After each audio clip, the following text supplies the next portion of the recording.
சரவண பவ. உருவாய் அருவாய் உளதாய் இலதாய் மறுவாய் மலராய் மணியாய் ஒளியாய் கருவாய் உயிராய் கதியாய் விதியாய் குருவாய் வருவாய் அருள்வாய் குகனே. அன்பர்கள் அனைவருக்கும் வணக்கம். நான் ஆதித்ய சோனலட்சுமி பேசுகிறேன். இந்த பதிவு சிறப்பான பதிவு அப்படின்னு சொல்லலாம். கர்மக்காரகன் சனி பகவான் பயிற்சியாக போகிறாரு. மார்ச் 29 பயிற்சியாகி அவர் 2.5 வருடங்கள் ஒரு ராசியில் இருப்பார். ஏன்னா அதிக நாள் இருக்கக்கூடியவர் நம்ம சனீஸ்வர பகவான் தான். அவர் ஜூன் 2027 வரை அந்த இடத்துல தான் நம்மளுக்கு கும்பத்திலிருந்து மீனத்திற்கு சென்று அமர்ந்தவர். இந்த இடைப்பட்ட காலங்கள் அந்த இடத்துல தான் நம்மளுக்கு இருந்து பலாபலன்களை தரவிருக்கிறார். விதியை நிர்ணயிப்பவர், கர்மக்காரகன் அப்படின்னு அவரை நம்ம ரொம்ப சொல்கிறோம். அதை தாண்டி அவரை பார்க்கும்போது எல்லாருக்கும் ஒரு அச்சம். ஏன் இந்த அச்சம் அப்படின்னு பார்த்தோம்னா, இவரை பார்த்து நம்ம அச்சப்பட வேண்டியதே கிடையாது. நம்ம பார்த்து அச்சப்பட வேண்டியதெல்லாம் யாருன்னா சாயா கிரகங்கள்னு சொல்லக்கூடிய ராகு கேதுக்கள். அவங்க தான் பிக் பாஸ், நம்ம இயக்கக்கூடியவர்கள். ஒவ்வொரு 1.5 வருடமும் நம்மளுக்கு எல்லாத்தையும் மற்ற 7 கிரகங்களும் கொடுக்காத அவங்க பிடிக்கி வாங்கி செஞ்சுட்டு போயிடுவாங்க. அதே போல் நம்ம என்ன தப்பு பண்ணுறோம், ஒவ்வொரு நொடியும் 24x7 நம்ம பிக் பாஸ் தான். விஜய் டிவி பிக் பாஸ் தான். ஓட முடியாது, ஒளிய முடியாது, எல்லா இடத்துலையும் கேமரா தான் நம்மளுக்கு. நம்ம நினச்சிக்குவோம். நான் நிறைய பதிவுகளில் இதை ஏன் உங்களுக்கு நினைவூட்டுறேன், மறுபடியும் சொல்கிறேன்னா, எப்பயாவது ஒரு தடவை நமக்கு ஞாபகம் நம்ம கவனமாக நடந்துக்குவோம் இல்லையா? அதனால் ஏற்கனவே இருக்கிற கர்மாவால் தான் நம்ம பிறந்து இவ்வளோ கஷ்டப்படுறோம். இனி வரக்கூடிய காலங்களில் நம்ம எப்படி பக்குவமாக ஒரு இறை வழிபாட்டோடு, ஒரு இறை மார்க்கத்தோடு, ஒரு நேர்மறை சிந்தனைகளோடு, நம்ம அன்புணர்வோடு, அதே போல் நன்றி உணர்வோடு நம்ம நடக்கும்போது நமக்கு எல்லாமே ப்ளஸ் ஆர் மைனஸ் எல்லாமே நம்ம சரிசமமாக பாவித்து பக்குவமாக கடந்துருவோம். போதும், இந்த கர்மாவை இந்த ஜென்மத்தில் அனுபவித்தது போதும். இனி வரக்கூடிய அடுத்த பிறவிலையாவது நம்ம ஒரு நிம்மதியான வாழ்க்கை வாழணுன்றதுக்கு தான் இந்த இன்ட்ரோலே நான் உங்களுக்கு இவ்வளோ பெரிய விளக்கம் கொடுக்குறேன். அன்பர்கள் அனைவரும் இந்த சனீஸ்வர பகவான் பயிற்சியாகி 12 ராசிக்கும் சிறப்பான பலாபலன்களை தரவிருக்கிறார். ஏன்னா ஒரு 6 ராசி ரொம்ப அருமையாக இருக்கும். ஒரு 6 ராசி கொஞ்சம் கவனமாக நடந்துக்கணும். எப்படிலாம் நம்ம கவனமாக நடந்துக்கலாம், இதை எப்படி நம்ம டேக்கிள் பண்ணிட்டு போகிறது? ஏன்னா சனீஸ்வர பகவானை பொறுத்த வரைக்கும் அவரை மாதிரி நன்மையை தரக்கூடியவரும் இல்லை. அவரை மாதிரி ஒரு கொடுங்கோல் அப்படின்னு சொல்லுவோம் இல்லையா, ஒரு ஹிட்லரை பார்த்துருக்குறோம். நான் அதே போல் நம்ம மகாபாரதத்தில் நமக்கு 2 கேரக்டர் இருக்கு இல்லையா, ஒன்று தர்மர், ஒன்று துரியோதனன். அந்த மாதிரி 2 கேரக்டருமே அவர் பார்த்துருவார். அப்போ சனி கொடுத்தால் தடுப்பவர் எவர்? நல்லதும் அதுவே, கெட்டதும் அதுவே. அவர் எப்படி இருக்காரு? அவர் திரிகோணத்தில் வந்தாலும் சரி, கேந்திரத்தில் வந்தாலும் சரி, இல்லை மற்ற இடங்களில் வந்தாலும் சரி, 3 கேட்டகரி, 1, 5, 9, 1, 4, 7, 10, நமக்கு 3, 6, 8, 12 இந்த இடங்கள்லாம் வந்தால் நம்ம எப்படி இருக்கணும்? அப்போ 1, 5, 9 வந்தால் நம்மையும் யாருக்காக வாழ்கிறோமோ நம்ம குலத்தையுமே பாதிக்கும். கேந்திரத்தில் வரும்பொழுது நம்மளுடைய வாழ்வாதாரத்தையே பாதிக்கும். நம்ம யாரை ரொம்ப இது பண்ணுறோமோ அந்த உறவுகளை, அதே போல் நம்மளுக்கு பொருளாதார வகையில் நம்மளை ரொம்ப அன்றாட ஒரு வாழ்க்கையை லீட் பண்ணுறதுக்கு ரொம்ப ஸ்ட்ரகிள் பண்ணுவோம். அடுத்த மற்ற இடங்களில் இருக்கும்பொழுது நம்ம மற்றவங்களோட மிங்கிள் பண்ணி போகிறதையும் மற்றவங்களோட நம்மளுக்கு கிடைக்கக்கூடிய விஷயங்களையும் நம்மளுக்கு தடுக்கும். அப்படின்னு இப்படிலாம் நிறைய விஷயங்கள் இருக்குது. இதை தாண்டி இந்த சனீஸ்வர பகவான் வெறும் இதை மட்டும் நம்ம அப்படியே பிளைண்டாக பார்க்கக்கூடாது. அவர் யாரோட தொடர்பில் இருக்கிறாரு, அவர் எப்படி இருக்கிறாரு, அதை வைத்துத்தான் மற்ற பலன்களை, நம்ம பிறப்பு ஜாதகம் தான் நமக்கு முழுமையான துல்லியமான பலன்களை கொடுக்கும்.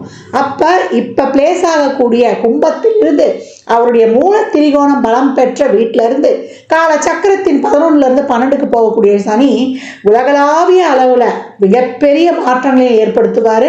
அதை இயற்கை சீற்றங்கள்லேருந்து, உலக பேரழிவுகள்லேருந்து, அதே போல் நாடுகளுக்கு ஏற்படக்கூடிய பிரச்சனைகள்ல இருந்து, நம்மளுடைய சாதாரண மனிதனின் வாழ்வாதாரத்திலிருந்து, அரசியலிருந்து, அதே போல் நம்ம சமூகத்தில் ஏற்படக்கூடிய அனைத்து விதமான மாற்றங்களுக்கும் காரணகர்த்தா அவரே தான்.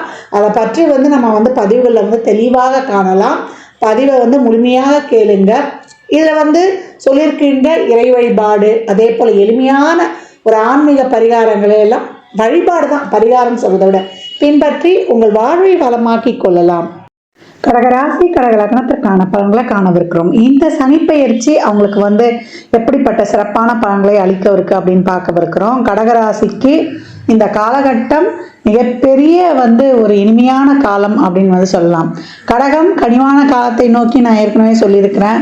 இந்த முறை அஷ்டம சனி விலகுவதே உங்களுக்கு ஒரு சிறப்பான செயல் அப்படின்னு சொல்லலாம். 7 8க்குரியவர் இந்த காலகட்டம் 9ஆம் இடத்தில் நமக்கு கடக்கவிருக்கிறார். இதுவரைக்கும் இருந்த வலி, வேதனை, வருத்தம், அதே போல ஒரு குடும்பத்தில் இருக்கக்கூடிய பிரச்சனை, ஒரு ஆரோக்கிய குறைபாடு, எதுவும் செயல்பட முடியாத நிலை, நிம்மதியற்ற ஒரு சூழல், இதெல்லாமே மாறப்போகுது. உங்களுக்கு நிறைய அவர் ஒரு சோதனைகள்லாம் வச்சுட்டார் இல்லையா? இந்த சோதனைகள்லாம் நீங்கி இனி வரக்கூடிய காலங்களில் நீங்கள் சாதனைகளாக மாற்றிக்கொள்வீங்க. அதற்கு இன்னும் நம்மளுக்கு உங்களை பக்குவப்படுத்திருப்பாரு. 9இல் வரக்கூடிய சனி நம்மளுக்கு திரிகோணத்தில் வராது. திரிகோணத்தில் வரும்போது கூட நம்ம இன்னும் கொஞ்சம் கவனமாக இருக்கணும். அந்த இடம் 6 9 கூடிய குருவுடைய இடம்.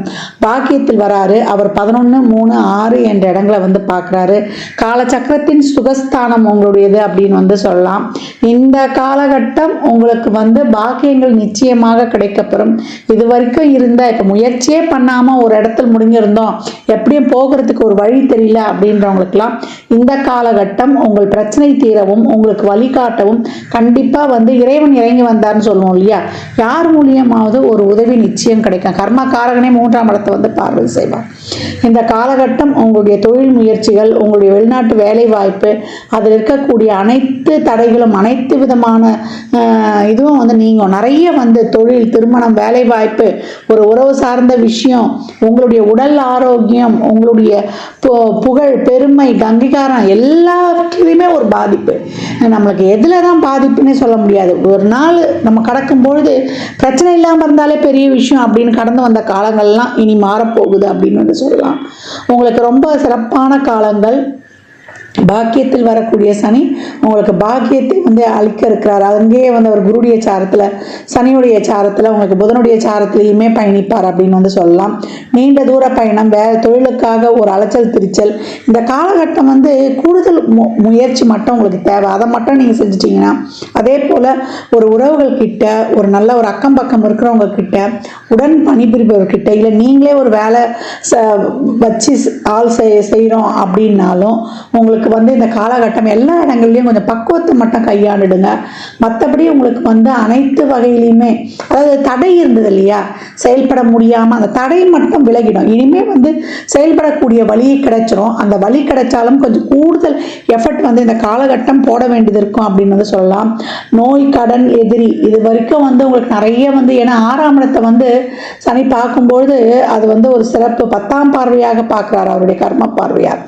அப்போ அந்த கடன் அடையும், நோய் இருந்தால் நோய்க்கு ஏதாவது ஒரு புதுவித மருத்துவம் கிடைக்கும். அதே போல் எதிரிகள் இன்னான்னு கண்டுபிடிச்சிருவீங்க.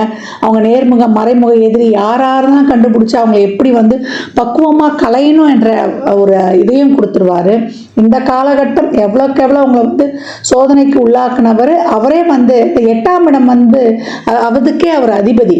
அப்போ அது சரள யோகம் என்ற யோகத்தையும் கொடுத்துரும். கஷ்டம் கொடுத்தவர் தான், சோதனையை கொடுத்தவர் தான் உங்களை சாதனையும் வைக்க போகிறார். 8ஆம் இடம் தான் நீண்ட காலம் நம்ம ஒரு உறவில் இருப்போமா, நீண்ட காலம் ஒரு உறவில் வாழ்வோமா, நீண்ட காலம் நம்ம ஒரு இதில் பிடிமானமும் இருப்போனா, சாதிக்கிறதுக்கு நமக்கு தெம்பு கொடுக்கறது தான் அதே இடம் தான் அப்படின்னு சொல்லலாம். அந்த 8ஆம் இடம் சிறப்பாக இருக்கணும். 8 அப்படின்போது அதுதான் நம்மளை ஒரு இதில் ஒரு நீடித்த நிலைத்த ஒரு செயல்பாடையெல்லாம் குறிப்பது. அது நல்லதாக இருந்தாலும் ஒரு சாதகமற்ற சூழலாக இருந்தாலும் அந்த 8ஆம் இடத்தோடு நமக்கு 2 5 11 இந்த அதிபதியெல்லாம் தொடர்பு கொள்ளும்போது இன்னும் நமக்கு திடீர் அதிர்ஷ்டம், பணம், திடீர்னு ஒரு குருட்டு அதிர்ஷ்டம் அதிர்ச்சிச்சுப்பா, எப்படி தான் இவ்வளோ நாள் கஷ்டப்படாம திடீர்னு பெரிய ஆள் ஆகிட்டு நாங்களே எதிர்பார்க்கல அப்படின்னு சொல்லுவோம் இல்லையா? அந்த திடீர் அதிர்ஷ்டத்தையும் குறிக்கக்கூடியது அப்படின்னு சொல்லலாம்.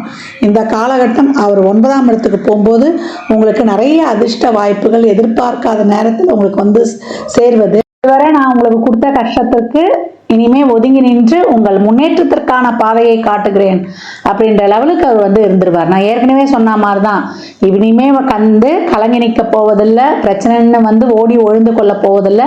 யார் மூலியமாவது ஒரு உதவி நிச்சயமாக உங்களுக்கு கிடைக்கும். ஆனால் அனைத்துலேயுமே உடனே வேகமாக செயல்படுறோமா, கண்மூடித்தனமா, அதை மட்டும் குறைச்சிக்கணும். ரொம்ப பக்குவமாக அனைவரையும் அனுசரித்தும் இந்த காலகட்டம் செய்யணும்.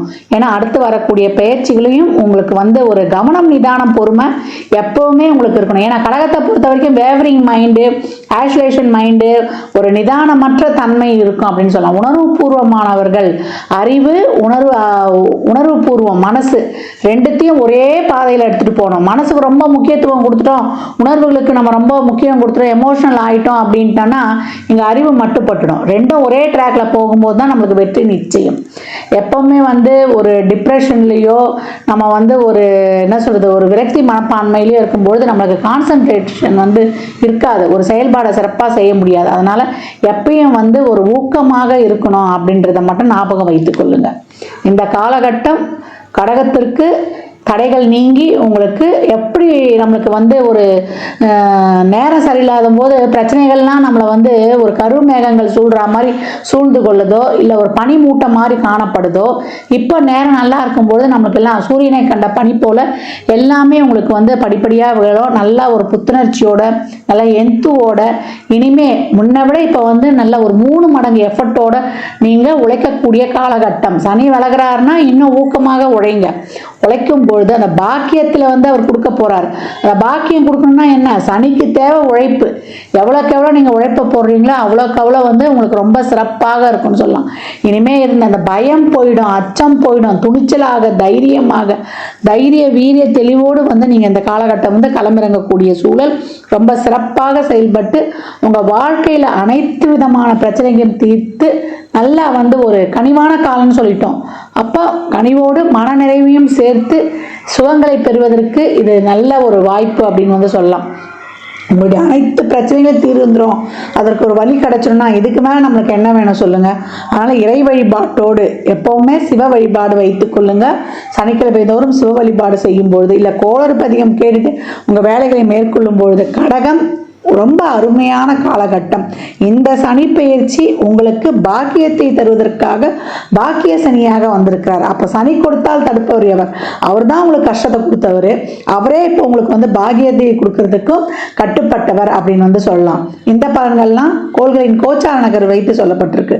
உங்கள் சுய ஜாதகத்தில் இப்போ என்ன தசாபுத்தி போகுது, அது எதற்காக உங்களுக்கு சப்போர்ட் பண்ண போகுது, உங்களுக்கு குழந்தை திருமண பாக்கியத்தை முதல்ல நடத்தி வச்சு தரப்போதா, இல்லை வெளியூர் வேலை வாய்ப்பு, ஒரு எதிர்பாராத ஒரு தொழிலில் ஒரு பெரிய ஒரு ஆப்பர்ச்சுனிட்டி, பொருளாதார வசதிக்காக அது செயல்பட போகுதா என்பதெல்லாம் உங்கள் சுய ஜாதகத்தை ஆய்வு செய்வதன் மூலம் மட்டுமே நாம் தெல்ல தெளிவாக அறிந்து கொள்ள முடியும். வண்டி வாகனங்களில் பிரயாணம், உறவுகளில் கொஞ்சம் ஒரு கூடுதல் கவனம், அதே போல் எல்லா விஷயங்கள்லையும் ஒரு பொறுமை நிதானத்தை கடைபிடிக்க வேண்டியது கவனத்திற்கு எப்போவுமே, கடகத்திற்கு எப்பவும் கவனத்தில் இருக்கணும். இதையும் திருப்பி அழுத்தி உங்களுக்கு நினைவூட்டுகிறேன். கடக ராசி லக்னக்கார அன்பர்களுக்கு என் மனமார்ந்த வாழ்த்துக்களை தெரிவித்துக் கொள்கிறேன். 12 ராசியினருக்கும் இந்த சனி பெயர்ச்சி பலன்கள் சொல்லியிருக்குது. இந்த சனி பெயர்ச்சி பலன்களை எப்படி எடுத்துக்கணும்னா, இப்போ உங்களுக்கு சனி தசாவோ சனி புத்தியோ நடக்குது, இல்லை சனி எந்த ஸ்தானங்களில் உட்கார்ந்துருக்காரு, பெரும்பாலும் 10, 11 அப்படி உட்கார்ந்துருக்காரு, இல்லை 3, 6 ஸ்தானங்களில் உட்கார்ந்துருக்காரு, உங்கள் லக்னம் ராசிக்கு ஒரு சிறப்பான இடத்துல அமர்ந்திருக்காரு அப்படின்னும் போது நீங்கள் கொஞ்சம் பாசிட்டிவாகவே எடுத்துக்கலாம். சனியோட ஒரு சுக்கிரனோ ஒரு புதனோ ஒரு குருவோ இருந்தால் உங்களுக்கு அதிக அளவு சாதகமற்ற பலன்கள் நடக்காது. ஒரு ராகு, கேது, சூரியன், செவ்வாய் இவங்க இருந்தாங்கன்னா அவங்க கொஞ்சம் கவனமாக இருக்கணும். இதே ஒரு சனி தசா, ராகு புத்தி, கேது புத்தி, சூரிய புத்தி, சந்திர புத்தி இதெல்லாம் நடக்குது அப்படின்னும் பொழுது பகைகளோடு இருந்து அவர் தசை நடத்துகிறாரு, அவர் இருக்கக்கூடிய ஸ்தானங்களும் சிறப்பு இல்லைன்னா நீங்கள் ரொம்ப கவனமாக இருக்கணும் அப்படின்னு எடுத்துக்கலாம். இதே ஒரு சுக்கிர தசா, குரு தசா, ஒரு புதன் தசா நடக்குதுன்னா நீங்கள் கொஞ்சம் கடந்து வந்துடலாம் அப்படின்னு சொல்லலாம். எல்லா சூழலில் இருக்கிறவங்களும் இந்த காலகட்டம் ஒரு பிரச்சனையை சந்தித்து தான் நம்ம ஒரு நன்மையும் எதிர்பார்ப்போம். ஒரு லெசன் எடுத்துருவார். ஒரு சனி பகவான் வராருனாலே அந்த பாவத்தை நம்மளை சரி பண்ணி கொடுக்கணும்.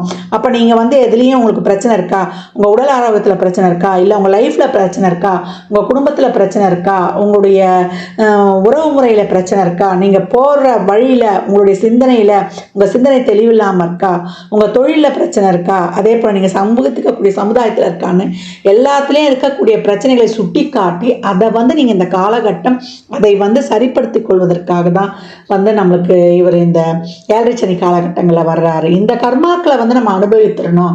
இதை நம்ம அனுபவிக்கணும்னு வச்சுக்கோங்களேன், நான் ஏற்கனவே பதிவுகளை சொன்ன மாதிரி தான் அடுத்த ஜென்ரேஷனுக்கு நம்ம கடத்திடுவோம்.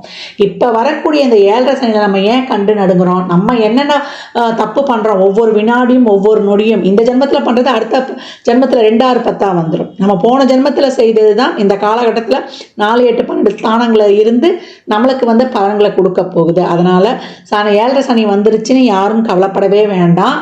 அந்த மாதிரி சனி புத்தி தசா நடப்பவர்கள் மட்டுமே கொஞ்சம் அதிகப்படியாக கவனமாக இருக்கணுன்றதையும் மேற் சொன்ன பதிவுகளில் இருந்து தெரிந்து கொள்ளுங்க. இந்த காலகட்டம் நிறைய சிவ வழிபாடு பண்ணுங்க. அதே போல் சனீஸ்வர பகவான், புகழ்பெற்ற சனீஸ்வர பகவான்களான திருநள்ளாறு, திருக்கள்ளிக்காடு, குச்சானூருக்கெலாம் சென்று வாங்க. அங்கே போனாலும் வெறும் சனீஸ்வர பகவானை மட்டும் வழிபடக்கூடாது, அங்கே இருக்கக்கூடிய சிவனை வழிபடணும். இந்த காலகட்டம் சிவ வழிபாடு தான் ரொம்ப சிறந்தது. ஆரோக்கிய குறைபாடு இருக்கா, சிவனுக்கு பிரதோஷத்துலேயோ இல்லை அமாவாசையிலேயோ இல்லை அஷ்டமி நாட்களில் பைரவருக்கோ நீங்கள் வந்து விபூதி அபிஷேகம் வாங்கி கொடுப்பது, செல்வ செழிப்புக்கு சந்தனத்தை வாங்கி கொடுப்பது, தோஷங்கள் இருக்குது போகணும் அப்படின்னா பால் வாங்கி கொடுப்பது, அதே போல் நிறைய வந்து உங்களுக்கு அருகம்புல் வாங்கி விநாயகரை வழிபடுவது. விநாயகர் வழிபாடு தொடர்ந்து பண்ணணும். ஏன்னா சித்தி புத்தி, அதாவது சிந்தனையையும் கொடுத்து புத்தியையும் கொடுத்து வெற்றியையும் கொடுத்துருவார். சிந்தனை தெளிவை கொடுத்து நல்ல அறிவை கொடுத்து வெற்றியையும் வந்து அவர் வந்து கொடுத்துருவார் அப்படின்னு வந்து சொல்லலாம். இந்த சனி பயிற்சியில் அடித்தட்டு மக்கள் துப்புரவு பணியாளர்கள், அவங்க தூய்மை பணியாளர்கள், அந்த தூய்மை பணி செய்பவர்களுக்கு உங்களால் இயன்ற அன்னதானங்களை நிறைய செய்யுங்க. மாற்றுத்திறனாளிகளுக்கு நம்மளுக்கு வந்து அவங்களுடைய வாழ்வாதாரத்திற்கு நீங்கள் உதவும் பொழுது, அன்னதானம் செய்யும் பொழுது நீங்கள் ஒரு ஃபுல் மீல்ஸும் வாங்கி கொடுக்கலாம். இல்லை சித்திரான்னங்கள் சொல்லக்கூடிய நம்ம வந்து தயிர் சாதம், புளி சாதம் இந்த மாதிரி அன்னதானம் பண்ணும்போது எலுமிச்சங்காய் ஊறுகாவோட கொடுக்கணும். அப்புறம் ஒரு வாட்டர் பாட்டில் தண்ணி மேலே வந்து ஒரு சில்லறை பணம் ஒரு 21 ரூபா 51 ரூபா வைத்து ஒருவருக்காவது முழுமையாக கொடுங்க. ஒரு பெட்ஷீட்டு, செருப்பு, கொடை அப்படின்னு வைத்து கொடுக்கும் பொழுது சனிக்கிழமை சனி ஓரையிலையோ இல்லை நீங்கள் பிறந்த கிழமைகளிலேயோ இல்லை ஒவ்வொரு மாத பிறப்புகள்லையோ நீங்கள் வந்து கொடுத்து கொண்டு வரும்பொழுது இந்த காலகட்டம் மிக சிறப்பான பலன்களை வந்து நீங்கள் கண்கூடாக காணலாம். அதனால் அதே போல் நவகிரகத்தில் இருக்கக்கூடிய சனீஸ்வர பகவானை வந்து இந்த வெறும் நல்லெண்ணெய் தீபம் போட்டால் போதும், அது ஒரு 9 முறை வளம் வந்தால் போதும். இந்த ஆன்டி கிளாக் வைஸாக வளம் வர்றதெல்லாம் தயவு செய்து பண்ணவே பண்ணாதீங்க. இந்த கோச்சாரத்தில் சனி பயிற்சியால் நடக்கக்கூடிய பலன்களை சொல்லியிருக்கிறோம். இன்னும் வந்து துல்லியமான பலன்களில் வந்து இந்த தசாபுத்தி உங்களுக்கு, இந்த சனி பயிற்சி உங்களுக்கு பொருளாதாரத்துக்காக சப்போர்ட் பண்ண போதா இல்லை உறவுகளுக்காக சப்போர்ட் பண்ண போதா என்பதெல்லாம் உங்கள் சுய ஜாதகத்தை அறிந்து கொள்ளும் போது மட்டுமே நாம் தெல்ல தெளிவாக அறிந்து கொள்ள முடியும். அதனால் 7.5 சனி வந்துருச்சு நம்மளுக்கு வந்து, அதில் வந்து விரைய சனி வந்துருச்சு, பாத சனி வந்துருச்சு, கண்ட சனி வந்துருச்சு, அர்த்தாஷ்டம சனி வந்துருச்சு, அஷ்டம சனி வந்துருச்சு அப்படின்னு பயப்பட வேண்டாம். சனி எந்த இடத்தில் இருந்தாலுமே அவரை சாதகமாக்கி கொள்ள இறைவனை வழிபடும் பொழுது மிக சிறப்பான பலன்களை நம்ம வந்து அனைவருமே பெற்றுக்கொள்ளலாம். பெரிய நெருப்பு யாருன்னு கேட்டிங்கன்னா சிவபெருமான். அவருடைய நெற்றிக்கண்ணிலிருந்து தோன்றிய அந்த நம்முடைய சின்ன நெருப்பான நம்முடைய முருகப்பெருமானையும் வழிபடும் பொழுது மிக சிறப்பான பலன்களை காணலாம். எவ்வளோக்கு எவ்வளோ கோயிலில் வந்து நீங்கள் எலுமிச்சம்பழத்தை, ஒரு குங்குமம், ஒரு மஞ்சள் பேக்கெட்டோட தானமாக கொடுக்குறீங்களோ அதை அவ்வளோக்கு அவ்வளோ உங்களுடைய வாழ்க்கையில் மிகப்பெரிய வெற்றிகளை வந்து காணலாம். எலுமிச்சம்பழத்தை வந்து மாலையாலாம் கோத்து போட்டுறாதீங்க. எலுமிச்சம்பழத்தை மாலையாலாம் கோத்துட்டா அதுக்கு வந்து இப்போ இந்த பவரே போயிடும். அந்த மாதிரி போட்டு கொண்டு வாங்க. சாமிகிட்ட எலுமிச்சம்பழம் வச்சு உதிரியாக கொடுத்துருங்க. குலதெய்வ கோயிலில் போய் இந்த காலகட்டம் வழிபட்டு வருவது ரொம்ப சிறப்பு. மாதம் போய் வழிபட்டாலும் பரவாயில்ல. 33 எலுமிச்சம்பழத்தை ஒரு சகப்பு துணியில் நல்லா மஞ்சள் தண்ணியில் கழுவிட்டு ஒரு சகப்பு துணியில் தொட்டு ஒரு எலுமிச்சம்பழத்தை எடுத்து வைத்து மூட்டை கட்டி உங்களுக்கு என்ன கோரிக்கையோ அவர்கிட்ட கொடுத்துட்டு வந்துடுங்க. ஒரு மஞ்சத்தூள் குங்குமம் பாக்கெட்டோட கொடுத்து கொண்டு வரும்பொழுது உங்கள் வாழ்க்கையில் மிகப்பெரிய வெற்றிகளை காணலாம். தனியாக நீங்கள் ஒரு 3 பழம் வச்சு வாங்கிட்டு வந்து ஒன்று உங்கள் கூடையை வைத்துக்கோங்க, ஒன்று ஜூஸ் போட்டு குடிச்சிருங்க, ஒன்று வந்து பூஜை அறையில் வைத்துக்கொள்ளுங்க. இதை வந்து வாய்ப்பு கிடைக்கும் போதெல்லாம் செய்து கொண்டே வரும்பொழுது அந்த எலுமிச்சம்பழம் பேக்கில் வைக்கிற எலுமிச்சம்பழம் காஞ்ச உடனே நீங்கள் இன்னொரு எலுமிச்சம்பழம் வச்சுக்கலாம். அது அழுகுது, ஒரு கருப்பாயிடுமானா உங்ககிட்ட இருக்கிற அத்தனை கண்டிஷ்டியும் போயிடுச்சுன்ட்டு நீங்கள் வந்து தைரியமாக இருக்கலாம். நேரம் கிடைப்பவர்கள் திருவண்ணாமலை கிரிவலம் செல்வது ரொம்ப சிறப்பு. பௌர்ணமிக்கு தான் போகணும் அந்த கூட்டத்தில்னு கிடையாது. 24x7 365 நாளும் எப்போ நினைக்கிறீங்களோ தாராளமாக கிரிவலம் சென்று வரலாம். அது வந்து அமாவாசை, பௌர்ணமி, பிரதோஷம், அஷ்டமி, நவமி, பஞ்சமின்னு எல்லா நாட்கள்லையும் போகலான்னு சொல்லியாச்சு. சித்தர் ஜீவசமாதி வழிபாடு செய்வது, அங்கே போய் அமர்ந்து மெடிடேஷன், யோகா, தியானம், தியானம் பண்ணுவது. யோகா வந்து நம்ம உடம்புக்கும் நல்லா புத்துணர்ச்சியை கொடுத்துரும் தினமும் பண்ணும்பொழுது. டே டு டே நம்ம உடம்பை வந்து ஆக்டிவாக வச்சுக்கிறது. நான் ஏற்கனவே சொன்ன மாதிரி தான் எக்ஸசைஸு, அதே போல் உணவு பழக்க வழக்கத்தில் இயற்கை உணவுகளை சாப்பிடுவது, நலன் தமயந்தி படம் பார்ப்பது, ஹரிச்சந்திரா படம் பார்ப்பது, இல்லை அந்த கதைகளை கேட்பது. ஏன்னா 7.5 சனியினால தான் அவங்களுக்கு அந்த வந்து கதையே நடந்தது. இதெல்லாம் பார்க்க பார்க்க இதுவுமே வாழ்க்கைக்கு ஒரு டெக்னிக் ஆகிடும். 1, 4, 7, 10 பிறப்பு ஜாதகத்தில் சனி இருக்குமா, இப்போ கோச்சாரத்தில் அப்படி வர்றவங்களுக்கும், ஜென்ம சனியாக இருக்கிறவங்களுக்கு, அர்த்தாஷ்டம சனியாக இருக்கிறவங்களுக்கு, கண்ட சனிகளாக இருக்கிறவங்களுக்கு, 10 சனி வரவர்களாக இருந்தாலும் இந்த கதைகளை படிப்பது பொதுவாக எப்போவுமே இந்த சரித்திர கதைகளை, சனி தோஷம் இருக்குது, சனி தசா புத்தியோ நடக்குதுன்றவங்க கூட பார்க்கும்போது மிகப்பெரிய ரிலீஃப் கிடைக்கும். அதாவது மன அழுத்தம் நிறைய ஆகிடும், ஒரு பயம் வந்து பற்றிக்கொள்ளும். இதெல்லாம் நீங்குவதற்கு தான் இந்த செயல்பாடுகள்லாம்.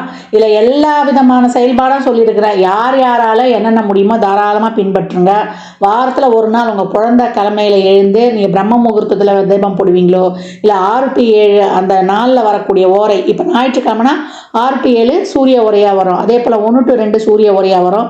அதே போல் இரவு 8 to 9 அதே சூரிய ஓரையாக வரும். இல்லை அந்த ஓரையில் விளக்கு போடுறதோ, இல்லை 4 to 6 நித்திய பிரதேசத்தில் விளக்கு போடுறதோ, தீபம் ஏற்றி வழிபடும் பொழுதும், அன்னதானங்கள் செய்யும் பொழுதும், இறைவனுடைய திருநாமங்களை கோளறு பதிகம் கேட்பது, அதே போல் அனுமன் சாலிசா, அதே போல் பைரவ அஷ்டகம், துர்கா அஷ்டகம், சத்ரு சமார திருசதி, இதெல்லாம் கேட்க கேட்க கேட்க உக்ர தெய்வங்களையும் காவல் தெய்வங்களையும் வழிபட வழிபட உங்களுக்கு அனைத்து விதமான பலன்களும் வந்து கிடைக்கப்பெறும் அப்படின்னு வந்து சொல்லலாம். பதிவு பெரிய பதிவாக தான் கொடுத்துருக்குறேன். இதை பொறுமையாக பாருங்கள். இதை பார்த்தீங்கன்னா எளிமையான செயல்பாடுகள் இதெல்லாம் வந்து நீங்கள் செய்ய செய்ய உங்கள் வாழ்க்கையில் மிகப்பெரிய முன்னேற்றங்களும் மாற்றங்களும் ஏற்றங்களும் எந்த கிரக பயிற்சியிலையும் நீங்கள் பெற்றுக்கொள்ளலாம்.